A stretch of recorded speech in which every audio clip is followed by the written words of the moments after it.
difference both here and to the ends of the earth, and I'm deeply grateful.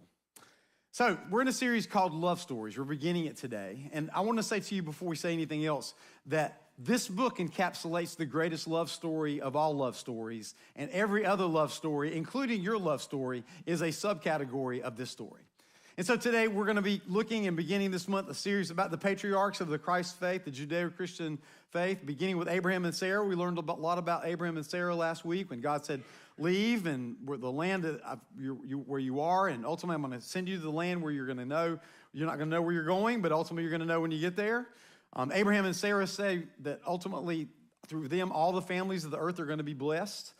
Abraham becomes the father of many nations, and Sarah becomes the mother of many nations, and they begin when they're in their 70s. She's 65, he's 70. They wait 25 years to have a child.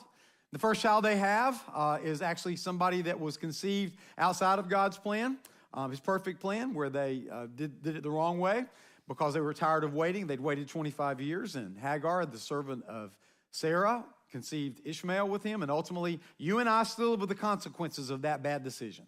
It's called the Arab-Israeli War that goes on constantly.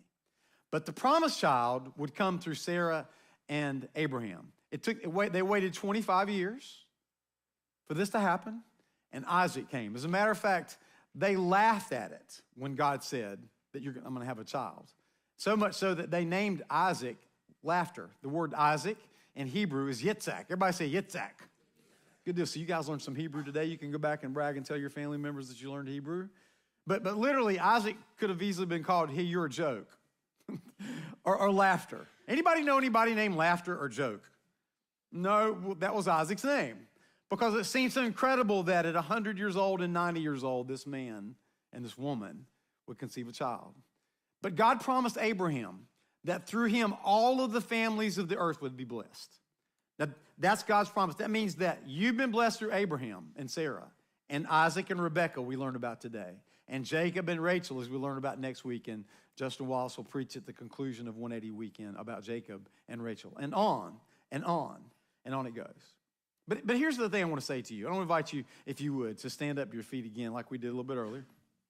And again, if you're alone, don't be weird and creepy, but just kind of point to somebody across the room. I want you to turn to that person. I want you to turn to the person that you came with. If you came with somebody, if you didn't, don't put your hands on, that'd be weird. But if you did come with them, put your hands on their shoulders if you would.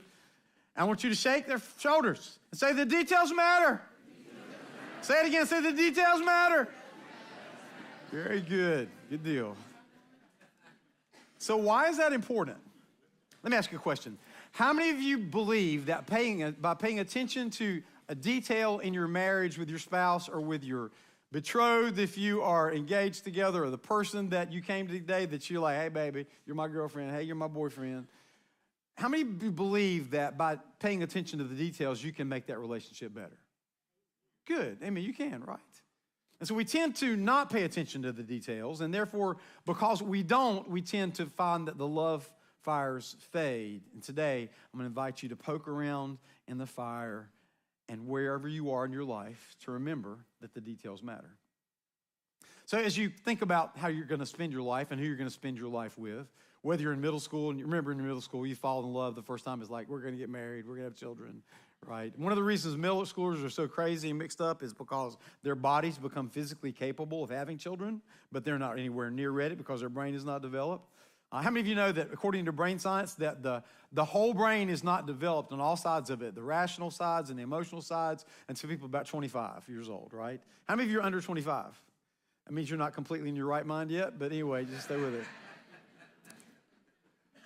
How many of you think, though, by paying attention to the details in your relationship, you can make your relationship better? Absolutely. Here's the second thing I want you to see. So Abraham is an old man now, as we pick up our story today. He's older than he was. And Sarah, by this time in Scripture, has already passed. Sarah has died and gone into eternity to be in eternity with God. But Abraham is really concerned about what's going to happen because everything is not settled in his family. And he's worried about what's going to happen to Isaac, that one and only son through whom all the families of the earth would be blessed. And so here's the thing I want to share with you that you need to think about as you begin this day.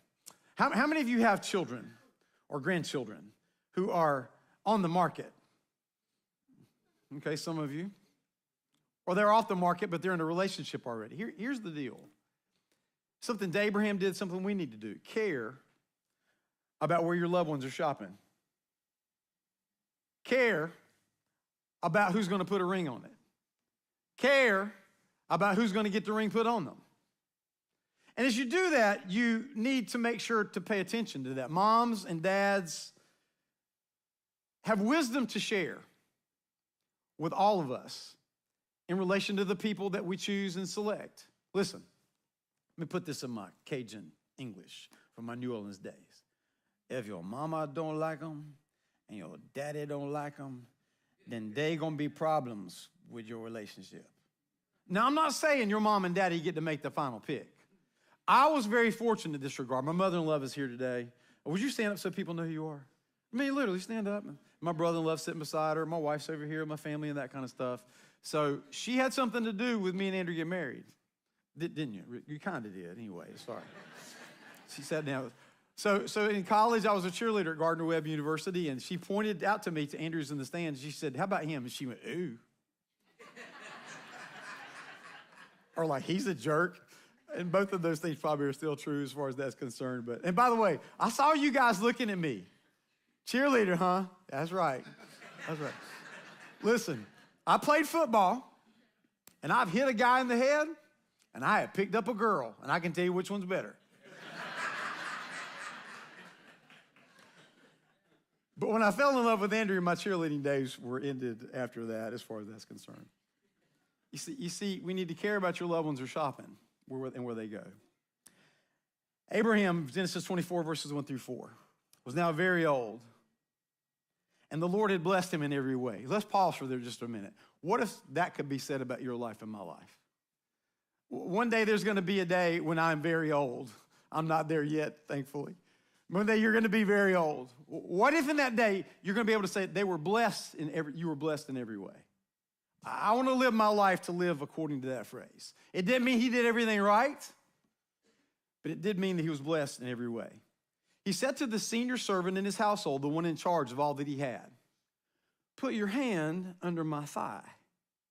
You're going like, what's up with that? Well, there's lots of debate about what that means. Here's what we know about that is that if there's anybody that you're going to allow to put your hand under your thigh, they are pretty close to you, right?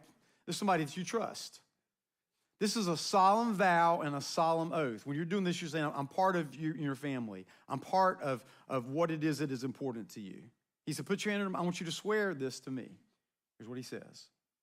I want you to swear by the Lord, the God of heaven and the God of earth, that you will not get a wife for my son from the daughters of the Canaanites among whom I'm living. He's like, don't get a wife for him anywhere from around here. But you will go to my country and my own relatives and get a wife from my son Isaac. It's fascinating. This servant is never named. His name is never given. But we know that he loved his master, that he was going to go be part of shopping in the best places. Here's the next thing I would say to you. Whether you are on the market, in the market, whether you are in the process of finding the one that you love in any kind of way, go shopping in the best places, all right? Now, here's the deal. I know there's exceptions to the rule. There's actually an exception in this room right now. I'm not going to point them out, but most people are probably not going to find the best option in a bar. I know one that's doing it, and they're getting ready to have a child, and it's good. I did their premarital counseling and stuff like that. But for most people, it's not, hey, baby, you want to go have children together? Yeah, but you're ugly. Give me another drink first. Okay. Because now understand, there are exceptions. But you want to go shopping in the best places. I would encourage you to go shopping in places where you do things that you love to do so that you have things in common. But also online dating has become a thing in the last 2 or 3 decades. And I really remember, man, when I first became a pastor, like people would say, I'd say, how'd you meet? We met online. I would give them like, oh my gosh, you met online. I've come to turn around that since that period of time, though, and repented and gone the other direction. Here's the deal.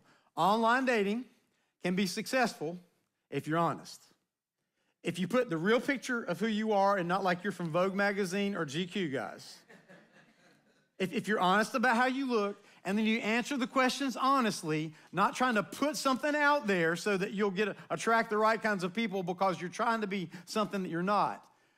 Some of those marriages are the best marriages I've ever seen of people that are married. The ones that happen randomly are often quite different. Incidentally, only kind of counseling I do in the life of our church is premarital counseling. We do refer people to counseling, and we help to pay for counseling, but I like to be proactive instead of reactive before the messes are made. And we all make them, so that's not any guilt-inducing statement. We all do. So go shopping in the best places. Listen, the servant left, taking with him 10 of his master's camels, loaded with all kinds of good things from his master. The BMW camels, the Mercedes camels, the Land Rover camels, right? And Abraham he's bidding now. He's trying to make a good impression. So he sends all kinds of gold and silver and food and all kinds of stuff with his servant because he wants to be somebody that, this guy is a person of substance. He set out for Aram Naharaim and made his way to the town of Nahor. This is in the area where Abraham's family is settled and is from. He made the camels kneel down near the well outside the town. It was towards evening, the time the women go out to draw water. And then he prayed. I want you to notice something here. Not only did he kneel to pray, the camels were on their knees as well. One of those things that makes you go, Then he prayed, Lord God of my master Abraham, make me successful today and show kindness to my master Abraham. It may be that the only faith that this servant had was the faith he had seen in Abraham. And because he's about to pray, his faith is going to be strengthened because he's prayed about what it is his master or his employer, in today's terms, has sent him to do. See, I'm standing beside this spring, and the daughters of the townspeople are coming out to draw water. May it be that when I say to a young woman, please let down your jar, and I may have a drink. Let her be the one you've chosen for your servant Isaac. By this I will know you have shown kindness to my master. But he also said, drink and I'll water the camels too. I skipped over that. Let her be the one you have chosen for my servant Isaac. Listen, here's the thing that's important. He was very specific in his prayer. And it's okay. I believe it is okay and desirable that you would pray and begin to pray for those that you love. You want to pray, you want your mom and daddy praying, you want your grandmom and your granddaddy praying, you want your aunts and uncles praying, you want your friends praying. This servant was praying because he had seen this example by his master, and he wanted the very best for him. And even in a symbolic way, I don't think camels pray. They were down on their knees. Be specific. Surround your search for the one that you love or the one that you want to be more loving toward with prayer. How can I be more involved in the details? What details matter to him or her? What should I do to demonstrate love in a way that's meaningful to them? And then pay attention to all the details and be specific. I really believe it is perfectly fine to ask God for a sign. Now, some people don't. I get that. But there are a lot of people in the world that you can be in love with, engaged to, married to. I want to be as certain as possible. I'll never forget the day when I fell in love with Andrea, and she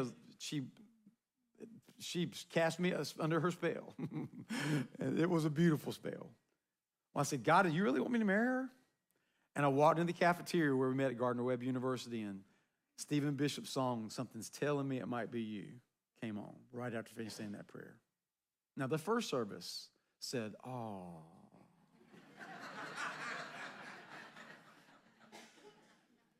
Got a little bit behind. Hey, punch somebody next to you, say, wake up. Say, that was good. That was an affirmation for me. Now, for Andrea, maybe not. Either her nightmare began that day or her dream began that day. Probably a little bit of both. Next, pay attention to all the details. Pay attention to all the details. Whether you are thinking about falling in love and putting yourself on the market, whether you think you are in love, or you are rekindling the love you have with somebody that you once loved. Pay attention to all of the details.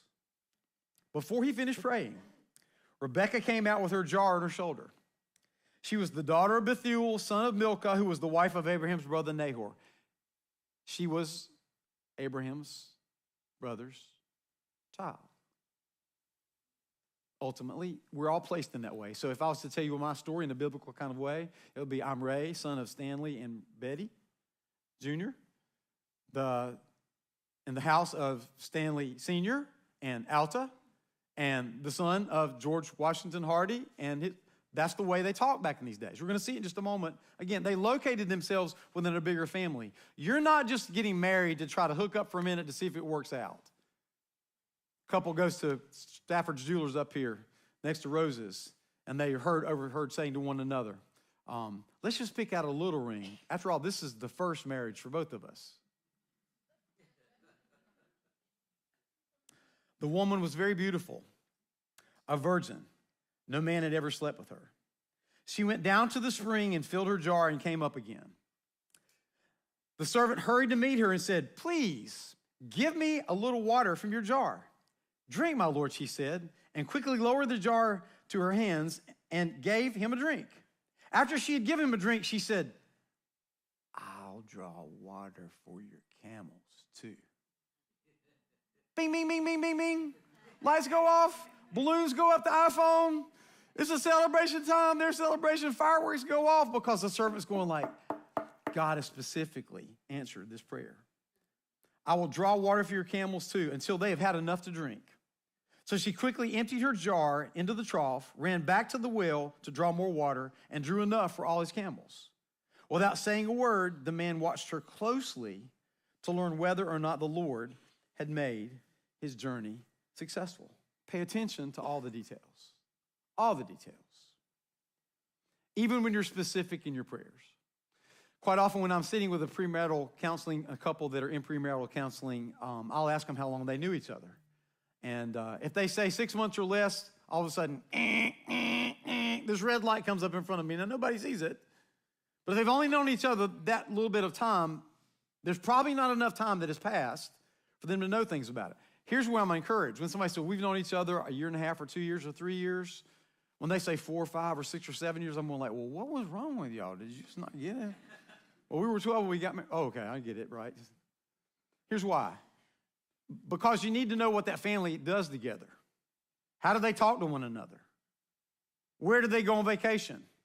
And you need to go on vacation with them. Because the same kind of family patterns you're going to go on vacation with the families are going to be the kind of patterns you have unconsciously. How do they celebrate birthdays? Man, in some people's families, they celebrate birthdays. Hey, we're going to Europe. Hey, right? Other people's like, hey, we're going to McDonald's and I get a Happy Meal once a year. How do you celebrate birthdays? How much money do you spend at Christmas? What kind of work ethic do they have? All these things are important. Pay attention. And here's the natural thing to do. If you love somebody, you tend to turn a blind eye. You kind of cover one eye. I'm just not going to pay attention to that. I'm going to focus on the positive. I'm not going to focus on his father's alcoholism. I'm going to focus on the fact that their mom can't keep the house clean or the father won't help her or however they do stuff like that. I'm not going to focus on the fact that they don't like each other and they talk hatefully to one another. No, let's need to focus on all of those details. Because you are consciously and unconsciously going to tend to gravitate toward doing the very same kinds of things. And then pay attention to even the smallest details. Then he asked, whose daughter are you? Please tell me. Is there room in your father's house for us to spend the night? She answered him, I'm the daughter of Bethuel, the son that Milcah bore to Nahor. She locates herself within the proper family. And she added, we have plenty of straw and fodder, as well as room for you to spend the night. So what's she being? She's being hospitable. She's not just good at sharing of her largesse and all she has from water, but when they go back to the house, oh yeah, we got a place you lay, we got you a cool pillow, we got the kind of things you're gonna need, we got plenty of room in our house. Pay attention to those kinds of hospitality things. Listen, if he or she is a jerk before you get married, they're gonna be a bigger jerk after you get married. What you see that you tend to turn a blind eye to is going to get magnified when you see it all the time. She's that way, and you and I should be too as well. Next, be ready to go if God makes it clear. Be ready to say yes or no. If he says no, don't go do that. Listen, turn to somebody and say the details matter. Back when I was in graduate school at the University of North Carolina at Charlotte, we call it Charlotte these days for short. My first master's degree, I was in a family therapy class. And one of the people that we studied was a lady named Virginia Satir. She wrote a book called People Making. And I want to tell you ultimately what the gist of the book was. And it's a big, thick book. My family therapy book was a weapon. I could hit you over the head with it and I could get arrested. She said, if you've fallen out of love, go back to do the things you did when you fell in love, and you will fall in love again. Some of y'all came today just to hear that. That's the gist of what I learned in that class, is that ultimately we have to constantly be paying attention to the details. What are they like? What are they not like? I would say some of you are going like, man, good stuff, but how do I do this better? Let me give you a book to read to start with. And if you're like me and you're a guy and you're like, I don't like to read so much as I do listen to books, buy the audible version of the 5 love languages and learn how to love one another. You got to learn to say, I love you in the language of the person that experiences love in that way. And quite often, we don't share love languages. And we have to learn to intentionally pay attention to that language. We must continue and we must hurry. Laban and Bethuel answered. Laban's the brother, Bethuel's her father. This is from the Lord. We can say nothing to you one way or the other. They're going like, man, did you see the camels out there? Did you see the gold on those camels? And by the way, I'm going to tell you, Laban and Bethuel, they're materialistic people. We'll learn more about that later on. Here's Rebekah. Take her and go. Let her become the wife of your master's son as the Lord has directed.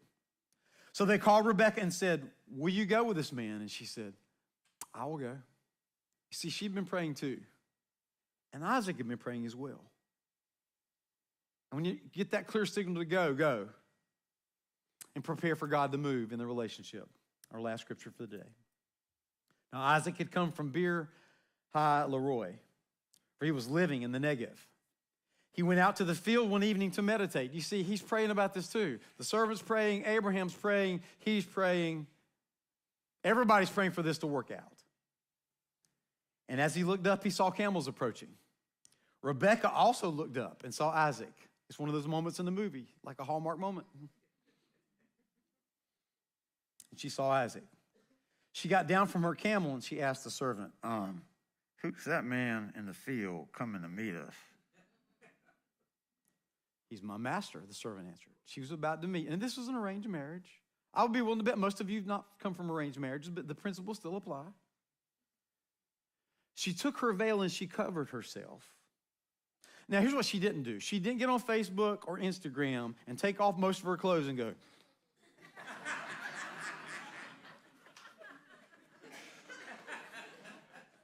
He didn't rip off his shirt and go, me man, me you woman, we go marry.